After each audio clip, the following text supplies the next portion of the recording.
Hello, അസ്സലാമലൈക്കും. അപ്പോൾ നമ്മൾ ഒരു സംഭവം കാണിച്ചു ഇന്നിതാ ഇവിടെ ഒരു പന്തലൊക്കെ ഇട്ടിട്ടുണ്ട്. നമ്മൾ പന്തൽ എന്തിനാന്ന് വെച്ചാൽ ഞാൻ പറഞ്ഞു തരാം. അപ്പം ഇന്ന ഇവിടെ നിശ്ചയമാണ്. ഇവിടെ എൻ്റെ താത്താൻ്റെ വളരെ എക്സൈറ്റഡ് ആണ്. ഞങ്ങൾ കസിൻസിനെ പരിചയപ്പെടുത്തി തരാം. ഞാൻ സിസ് മൈ കസിൻസ്. ഹായ് പറയൂ. ഹായ് മൈ മദേഴ്സ് വീട്ടിലെ ആളുകൾ. ഹായ് പറയൂ.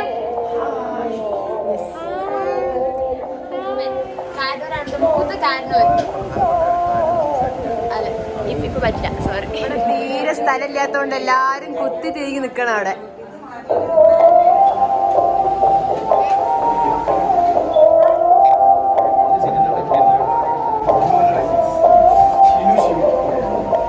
നമ്മുടെ താത്താന്റെ കല്യാണം. അമ്മായിമ്മക്ക് എന്താ പറയാനുള്ളത്? ഒന്നും പറയാനില്ല. നമുക്ക് തികഞ്ഞിക്കണം എല്ലാതും.